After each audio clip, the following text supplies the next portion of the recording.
جس ملک میں ناانصافی ہو، جس ملک میں ظلم، جور اور جبر روا رکھا جاتا ہو، وہ ملک کبھی بھی آگے نہیں بڑھ سکتا. وہاں کبھی بھی سکون اور کبھی بھی طمانینت نہیں آ سکتی. وہ ملک کبھی بھی اپنے پاؤں پہ کھڑا نہیں ہو سکتا جہاں انصاف کا دور دورہ نہ ہو. آج کل کہا جاتا ہے سستا انصاف. اسلام سستے انصاف کی بات بھی نہیں کرتا، اسلام مفت انصاف کی بات کرتا ہے.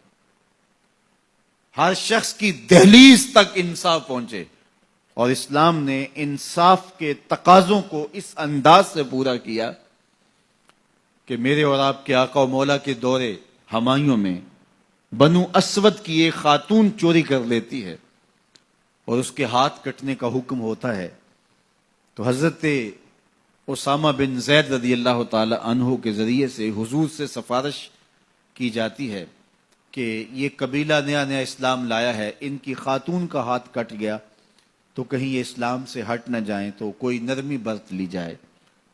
تو حضور بلال حبشی کو ممبر بچھانے کا کہتے ہیں، لوگ جمع ہو جاتے ہیں تو آقا کریم ممبر پہ جلوہ افراز ہوتے ہیں اور فرماتے ہیں تم سے پچھلی امتیں اس لیے ہلاک ہوئیں کہ امیر اور غریب کے لیے الگ الگ انصاف کے تقاضے تھے ان کے ہاں.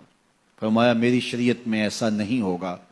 اور پھر ایک تاریخی جملہ میرے حضور نے ارشاد فرمایا کہ اگر میری بیٹی بھی چوری کرتی میں محمد اس کا بھی ہاتھ کاٹتا.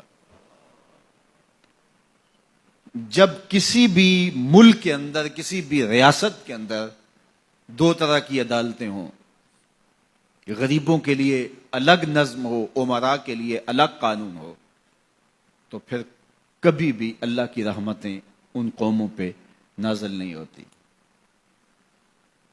آج تو جیل کے اندر بھی الگ الگ خانے موجود ہیں، تھانوں کے اندر بھی غریب مار دیا جاتا ہے، اس کی کھال ادھیڑ دی جاتی ہے، وہ اونچا سانس نہیں لے سکتا، اور با اثر لوگ تھانوں میں بھی دامادوں کی طرح رہتے ہیں اور وہاں بھی انہیں مہمانوں کی طرح رکھا جاتا ہے. اور عدالتوں میں جو ہوتا ہے وہ کسی زمانے میں کہتے تھے کہ وکیل کر لو، اب کہتے ہیں جج کر لو. انصاف کا جس طرح دن دہاڑے خون ہوتا ہے، اور عدالتوں اور کچہریوں کے اندر جو عدل و انصاف کا قتل عام ہوتا ہے، وہ کس سے مخفی ہے؟ اپنی آنکھوں پہ پٹی باندھ کر کے اور خاموشی اختیار کرنے سے کوئی فرق نہیں پڑتا. آج ہمارا عدالتی نظم انصاف نہیں دے رہا. اگر ہم چاہتے ہیں کہ یہ ملک آگے بڑھے اور مستحکم ہو تو نظام عدل کو درست کرنا پڑے گا.